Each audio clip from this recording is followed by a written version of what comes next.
नमस्कार, बुलेटिन में आपका स्वागत है और मैं हूं आपके साथ रितेश कुमार गौतम और बात करेंगे देवभूमि उत्तराखंड की खबरों की।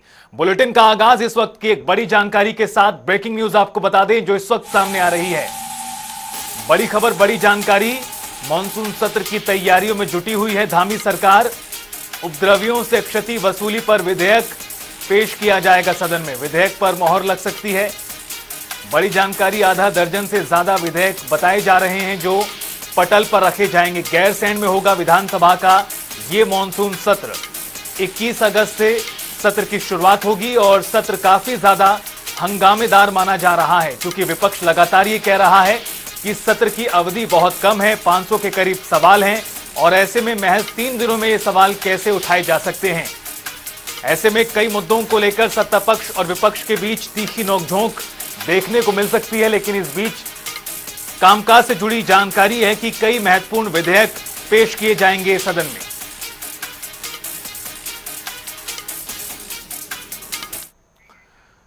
आज अंतर्राष्ट्रीय युवा दिवस के मौके पर मुख्यमंत्री पुष्कर सिंह धामी ने युवाओं को हार्दिक बधाइयां दी हैं। उन्होंने सोशल मीडिया प्लेटफॉर्म एक्स पर लिखा कि आप सभी युवाओं को अंतर्राष्ट्रीय युवा दिवस की हार्दिक बधाई, शुभकामनाएं। आज हमारे प्रदेश के युवा अपनी असीम ऊर्जा एवं प्रतिभा के माध्यम से उत्तराखंड का नया वैश्विक पटल पर रोशन कर रहे हैं। उत्तराखंड को देश का अग्रणी राज्य बनाने में युवा महत्वपूर्ण भूमिका निभा रहे हैं। हमारी सरकार विभिन्न योजनाओं के माध्यम से युवाओं के कल्याण हेतु कृत संकल्पित है।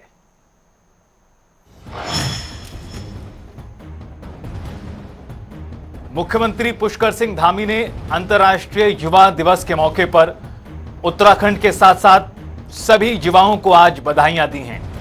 सीएम ने अपनी पोस्ट में लिखा है, आज हमारे प्रदेश के युवा अपनी असीम ऊर्जा और प्रतिभा के माध्यम से उत्तराखंड का नाम वैश्विक पटल पर रोशन कर रहे हैं।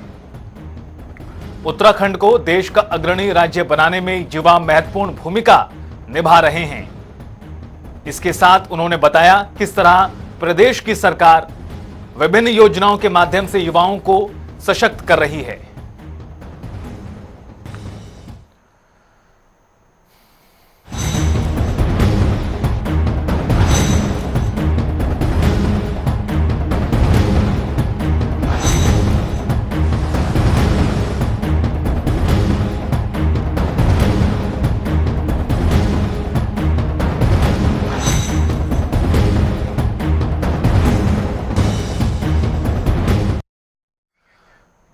और आपको बता दें कि प्रदेश के 6 जिलों में भारी बारिश की चेतावनी जाहिर की गई है मौसम विभाग की ओर से। मौसम विभाग ने 6 जिलों में भारी बारिश की चेतावनी दी है। येलो अलर्ट जारी किया गया है। देहरादून, टिहरी, नैनीताल, चंपावत, चमोली और बागेश्वर में बारिश का येलो अलर्ट है। लोगों से सावधानी बरतने के लिए भी कहा जा रहा है। गौरतलब है कि मानसून सीजन में लगातार प्रदेश में बारिश हो रही है और पिछले कई दिनों से उत्तराखंड में भी बारिश का दौर जारी है। अब इस बीच मौसम विभाग की ओर से 6 जिलों में, दोनों ही मंडल कुमाऊं और गढ़वाल, दोनों ही मंडल के 3-3 जिलों में यह बारिश की चेतावनी जाहिर की गई है और ऐसे में सभी लोगों से यह भी कहा गया है, सावधानी बरतने की अपील भी की जा रही है कि नदी नालों से दूर रहें, एहतियात बरतें, सावधानी बरतें। क्योंकि जिस तरह से आसमान से आफत बरसी है पिछले कई दिनों में, उसका बहुत ज्यादा नुकसान सभी लोगों को उठाना पड़ा है। ऐसे में आगे कोई बड़ा घटनाक्रम न पेश हो, इससे बचने के लिए लगातार मौसम विभाग समय समय पर इस तरह की चेतावनी देता रहा है। और आपको बता दें कौन कौन से जिलों में मौसम विभाग द्वारा इस वक्त जो है बारिश की चेतावनी जारी की गई है, येलो अलर्ट बताया गया है। इसमें देहरादून, टिहरी, चंपावत, बागेश्वर जिला शामिल है। 6 जिलों में भारी बारिश की चेतावनी है। ऐसे में लोगों को सावधान रहने के लिए कहा जा रहा है। टिहरी, नैनीताल, देहरादून, चंपावत, चमोली, बागेश्वर, इन सभी स्थानों पर बारिश का पूर्वानुमान जाहिर किया गया है मौसम विभाग की ओर से और येलो अलर्ट जारी किया गया है यहां के सभी लोगों के लिए।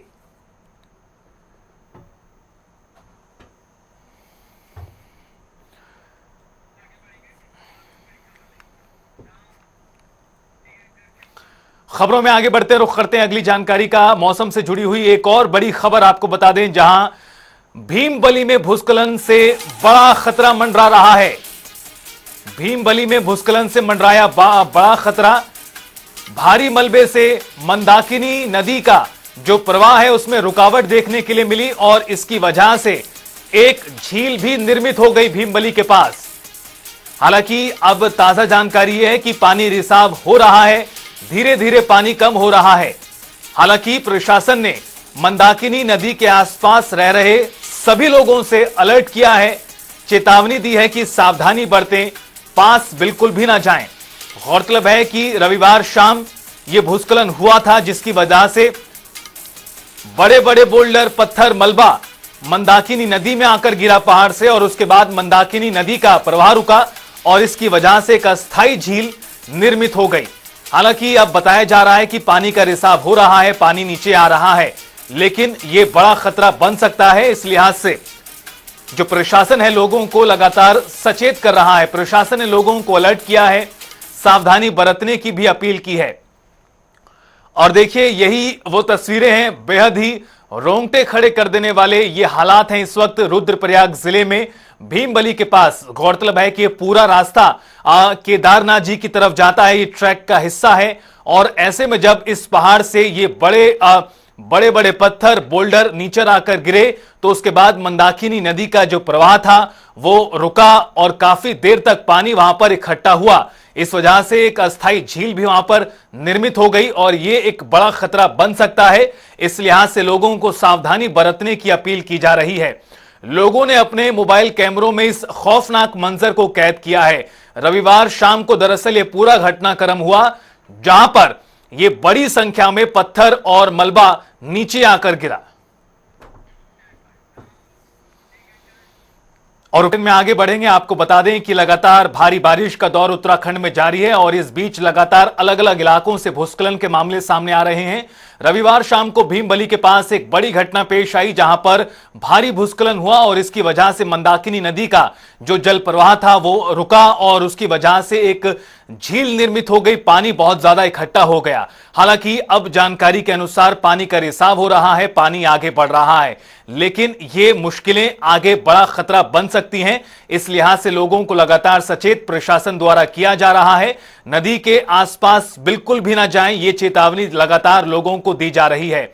एक तरफ अलग अलग जिलों में बारिश की चेतावनी और दूसरी तरफ इस तरह से भीमबली में भूस्खलन की पूरी तस्वीरें आपको दिखा रहे हैं। देहरादून से हमारे संवाददाता यशराज आनंद हमारे साथ जुड़ चुके हैं सीधा लाइव वहां से।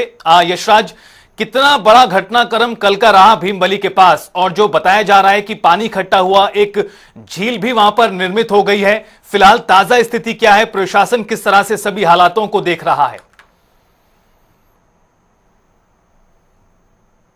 विशालकाय शिला गिरा और गिरने के बाद वहां पर झील जैसी स्थिति बन गई, जिसके कारण वहां पर जो पर्यटक आए हुए थे, जो यहाँ पर लोग थे, वहां पर काफी ज्यादा वो परेशान हो गए। परेशानी का वजह ये रहा कि वहां पर जो झील निर्मित हुआ उसका पानी लगातार बढ़ते ही जा रहा था, लेकिन धीरे धीरे क्या हुआ कि उसमें एक रिसाव शुरू हुआ और रिसाव शुरू होने के बाद वो कई विकराल रूप धारण नहीं किया। ये अपने आप में एक बहुत बड़ी बात है, लेकिन सबसे बड़ी बात यह है कि लगातार प्रशासन और मौसम विभाग के द्वारा लोगों को सचेत रहने की बात की जा रही है। लगातार मौसम विभाग यह भी कह रहा है कि पहाड़ों पर खास करके बर्फबारी और बारिश होने की संभावना जताई जा रही है। वही बारिश के कारण लगातार वहां पर भीमबली के पास क्या हो रहा है कि पत्थरों का दरकना शुरू हो रहा है। ये घटना सिर्फ भीमबली के पास ही नहीं, यदि बात करें मसूरी और देहरादून हाईवे पर भी यह देखने को मिला, जहां पर एक बड़ा सा पत्थर बोलेरो पर गिर गया था, जिसके कारण से लोगों को कुछ क्षति नहीं हुई। लेकिन सबसे बड़ी बात है, जब केदारनाथ आप धाम जाएंगे, केदारनाथ यात्रा में भी आपको इस तरीके के बड़े बड़े पत्थर शिलालेख गिरे हुए आपको दिखेंगे, जहां पर लोगों को काफी परेशानी हो रही है। और दूसरी सबसे बड़ी बात है, लगातार प्रशासन मुस्तैदी से जुट करके काम कर रही है। एसडीआरएफ, एनडीआरएफ की टीम भी लगातार तैनात है, पीडब्ल्यूडी विभाग भी अपने स्थान पर लगातार तैनात है। वही पर्यटन मंत्री और पीडब्ल्यूडी मंत्री सतपाल महाराज ने भी स्पष्ट रूप से कहा है कि जहां पर भी शिला गिरा हुआ है, पत्थर गिरा हुआ है या रोड बाधित हुआ है, वहां पर जेसीबी के द्वारा पत्थर शिलालेख को हटाने का काम किया जा रहा है। और दूसरी सबसे बड़ी बात है कि जो पहाड़ों पर दिक्कत आती है, क्योंकि पहाड़ों पर यात्रा जाने आने का सिर्फ एक ही रास्ता होता है, वन वे होता है। वहां से लोगों को यदि वो रास्ता टूट जाता है या वो रास्ता बारिश हो जाती है तो कई घंटों का जाम लग जाता है। इसके वहीं पर सतपाल महाराज ने कहा कि जहां पर यह रास्ता टूटा हुआ है वहां पर दूसरे किसी विकल्प मार्ग को दिया जाएगा। यदि कहीं पर पुलिया टूट गई है तो पुलिया को दूसरे पुलिया को विकल्प मार्ग के रूप में तैयार किया जाएगा। वहीं इस बार की यह घटना, इस बार जो लगातार भारी बारिश के कारण उत्तराखंड में भूस्खलन विकराल रूप लेता जा रहा। जोशीमठ में भी कुछ दिन पहले यहाँ पर जमीन फटने की घटना सामने आ गई थी। तो जरूर कहीं ना कहीं ये लोगों पे परेशानी का वजह बन रहा है, कारण बन रहा है। और प्रशासन भी लेकिन लगातार मुस्तैदी के साथ काम कर रही है। जहां पर भी बुलडोजर आ जाती है, जहां पर भी पथराव हो जाता है, जहां पर भी पत्थर गिरकर जमीन पर सड़क पर आ जाता है, वहां से प्रशासन तुरंत उसको हटाने का काम करती है। लेकिन दिक्कत, सबसे बड़ी बाधा ये आती है कि जब कोई पहाड़ टूटता है तो वो लगातार दरकते रहता है, धीरे धीरे करके। यदि शुरुआत में काफी तेज और काफी बड़े पत्थर दरकते हैं, लेकिन उसके बाद धीरे धीरे पथराव गिरना शुरू हो जाता है। और पथराव के गिरने की वजह से जो गाड़ियां आती जाती रहती है, यदि वो गाड़ी बीच में उनसे वहां पर पकड़ा जाती है तो वो गाड़ी के ऊपर ही वो बुलडोजर गिर जाता है, पत्थर गिर जाता है, शिलालेख गिर जाता है। जिसके कारण यही घटना मसूरी में भी हुई थी, जिसके कारण लोगों को काफी ज्यादा परेशानी का सामना करना पड़ता है। लेकिन प्रशासन के द्वारा दोनों तरफ से पुलिस को खड़ा कर दिया जाता है, एसडीआरएफ और एनडीआरएफ की टीम को रोड के दोनों साइड खड़ा कर दिया जाता है, ताकि कोई भी वाहन इधर से उधर ना आ जा सके। दूसरी सबसे परेशानी की वजह बनती है रात के समय। रात के समय जब इस तरीके की कोई घटना सामने आती है तो यह काफी ज्यादा परेशानी होती है, क्योंकि पहाड़ी क्षेत्र होता है, वन आच्छादित क्षेत्र है, काफी ज्यादा जंगल, घने वृक्ष वहां पर होते हैं। वहां पर खोज पाना, ढूंढ पाना मुश्किल हो जाता है कि कितने यात्री, कितने श्रद्धालु वहां पर फंसे हुए हैं। तो ये अपने आप में एक बहुत बड़ी संकट की स्थिति है। और यदि बात करें तो 2013 के बाद या इस बार ये पहली बार ऐसी घटना हुई है जो इतने बड़े लेवल पर आपदा की स्थिति समझिए आगे। लगातार मुख्यमंत्री पुष्कर सिंह धामी भी आपदा कंट्रोल रूम में इस पर निगरानी बनाए गए हैं। लगातार डीएम के द्वारा भी वहां पर निगरानी बनाई गई है। पर्यटन मंत्री बिल्कुल यशराज, पूरी सरकार द्वारा सभी हालातों पर नजर बनाए रखी गई है। लेकिन एक और सवाल, जिस तरह से बारिश को लेकर 6 जिलों में अपडेट जारी किया गया है, चेतावनी दी गई है, एक तरफ बारिश का खतरा, लगातार भारी बारिश हो रही है, दूसरी तरफ इस तरह से पहाड़ों से बड़ा बड़ा जो मलबा है वो दरक कर नीचे आ रहा है, यानी हालात बहुत अच्छे नहीं हैं। लेकिन इस बीच यात्रा को लेकर क्या अपडेट है, और जो 6 जिलों में बारिश की चेतावनी जाहिर की गई है उसको लेकर किस तरह से सभी हालातों पर नजर है प्रशासन की?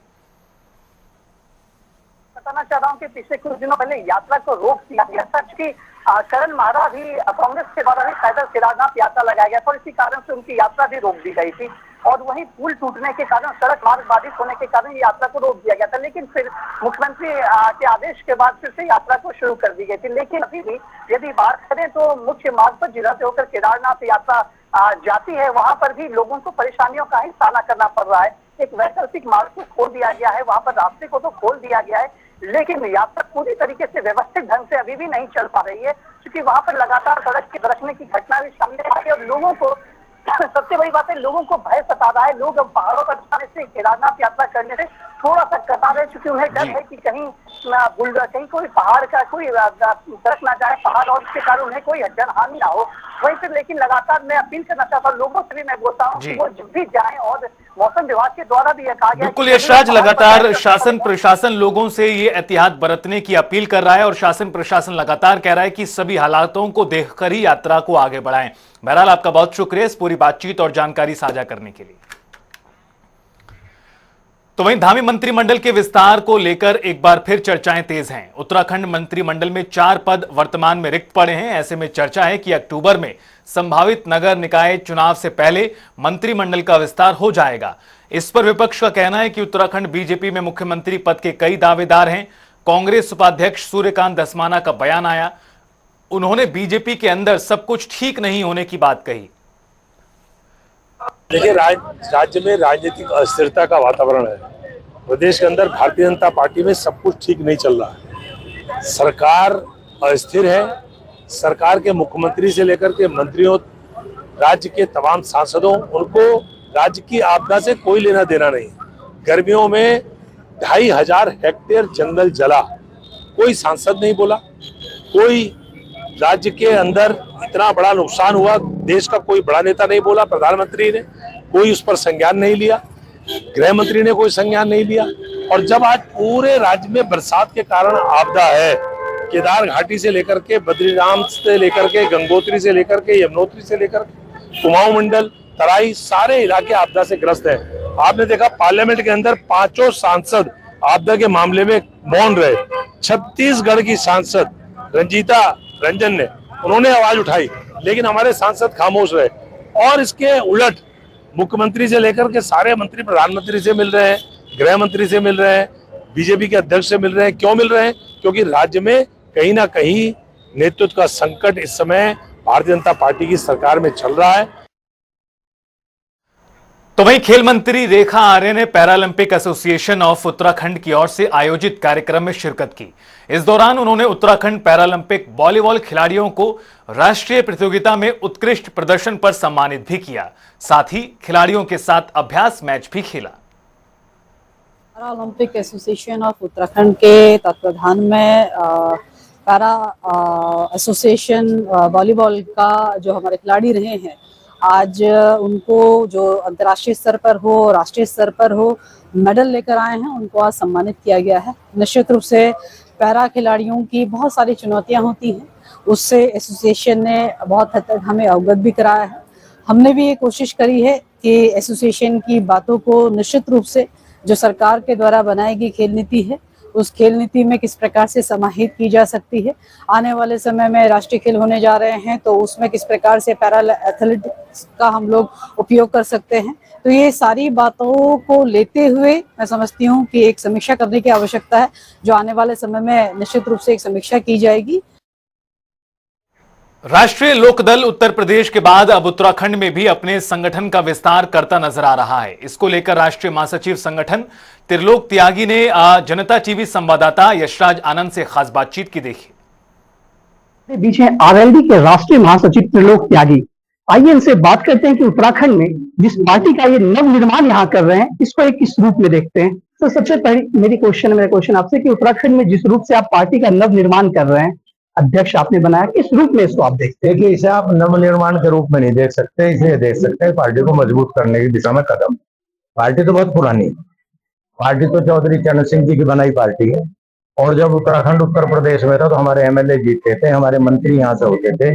तो ये है कि अब राजेंद्र पंत हमारे पास आए हैं, यूकेडी से आए थे और इन्होंने अपना संघर्ष किया है। और एक मैं कहूंगा कि एक तेजस्वी नौजवान, सुलझा हुआ नौजवान है, तो पार्टी मजबूत होगी। उधर जयंत चौधरी है, इधर राजेंद्र पंत है, बीच में मैं हूँ, तो पार्टी मजबूती होगी, उसमें इतना मैं आपसे कह रहा हूं। सर, आप पार्टी को इस रूप में यहाँ स्थापित इस समय किए हैं जब यहाँ पर काफी भूचाल आया हुआ। जैसे अभी यदि बात करें बद्रीनाथ उपचुनाव की, तो भाजपा हार चुकी है, मंगलौर पर भाजपा हार चुकी है। वहीं अभी जो अब उपचुनाव केदारनाथ पर होना है और साथ ही साथ नगर निकाय चुनाव होना है, तो इस समय आपकी एंट्री क्या कह रही है? देखिए, बद्रीनाथ का तो चुनाव जो हुआ, पर मंगलौर तो हमने जितवा दिया था। अब पता नहीं क्या मैंने मिसमैनेजमेंट हुआ कि 500 वोट पीछे रह गए, वरना भारतीय जनता पार्टी की बहुत ज्यादा वहां चुनाव में वोट नहीं होती थी। जयंत चौधरी के लोकदल के साथ आने से हम बिल्कुल बराबर चुनाव में चले गए और 500 वोट कुछ नहीं होती है। एक गांव 200-250 वोट और बढ़ जाती तो हमारा एमएलए जीत जाता। तो बंगलौर को मैं हारा नहीं मानता, बंगलौर तो बराबर का चुनाव था। अब आगे जो चुनाव होंगे उनको मजबूती से लड़ेंगे, नगर निकाय भी लड़ेंगे और जो भी चुनाव होंगे, अब वहां पर भी जो चुनाव होगा, आप बता रहे हो कहाँ होना है, केदारनाथ में जो चुनाव होना, तो राजेंद्र पंत से मैं कहूंगा कि वहाँ पूरी ताकत लगाएं और लोकदल की अपनी मजबूती दिखाएं। अगर वहाँ एनडीए का उम्मीदवार लड़ता है तो हम एनडीए के उम्मीदवार को जिताने का काम करें। सर, पहाड़ी और मैदानी क्षेत्र की राजनीति में आपको किस प्रकार से अंतर लग रहा है, क्योंकि अभी तक तो आपने मैदानी क्षेत्र की राजनीति की? देखिए, ऐसा मैंने पहले भी कहा था कि चौधरी चरण सिंह जी का बड़ा दबदबा रहा है। मसूरी से उनका एमएलए होता था, देहरादून से उनके एमएलए होते थे।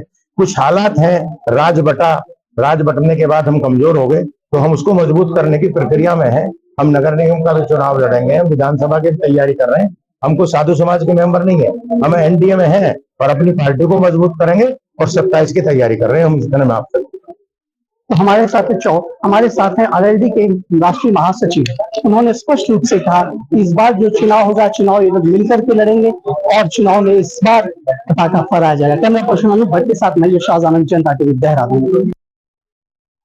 और चले आपको इस बीच एक बड़ी जानकारी से रूबरू करा दें। बड़ी खबर इस वक्त जो सामने आ रही है, ब्रेकिंग न्यूज। कांग्रेस विधानमंडल दल की बैठक आज दिल्ली में शाम 4 बजे होगी। यह बैठक विधानमंडल की, प्रदेश कांग्रेस के सभी विधायक इसमें मौजूद रहेंगे और कुमारी सैलजा के साथ कई मुद्दों पर चर्चा भी की जाएगी। कांग्रेस के भविष्य चुनावों को लेकर मंथन यहां किया जाएगा।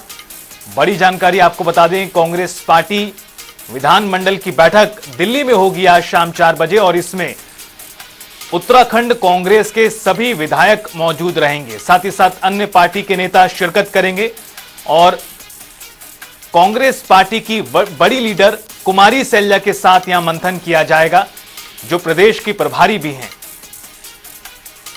बड़ी जानकारी, बड़ी खबर। गौरतलब है कि नगर निकाय के चुनाव नजदीक हैं। प्रदेश में हाल ही में 2 उपचुनाव विधानसभा के हुए हैं, उसमें कांग्रेस पार्टी ने जीत दर्ज की है और इसके बाद कार्यकर्ताओं का मनोबल थोड़ा बढ़ा है।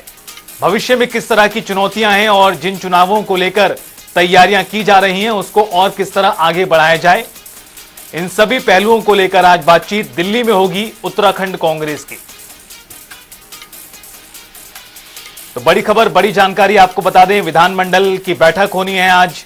कांग्रेस के भविष्य और चुनावों को लेकर यहां मंथन किया जाएगा।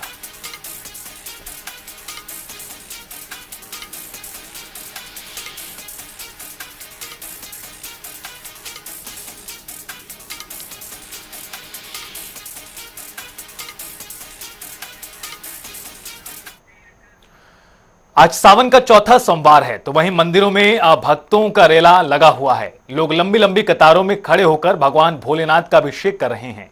बम बम भोले, हर हर महादेव के जयघोष से शिवालय गूंज रहे हैं।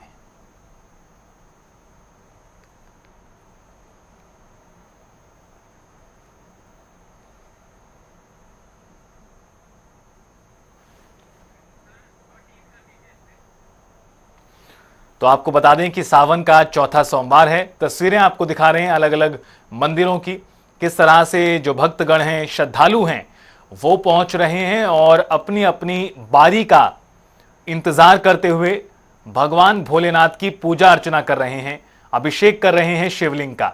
शिव मंदिर में हर हर महादेव के जयकारों की गूंज सुबह से ही सुनाई दे रही है। भगवान भोलेनाथ का अभिषेक लगातार किया जा रहा है। बड़ी संख्या में भीड़ मंदिरों में नजर आ रही है। और चलिए इसी के साथ फिलहाल इस बुलेटिन में इतना ही। रुकेंगे एक छोटे से ब्रेक के लिए। खबरों का सिलसिला लगातार जारी है।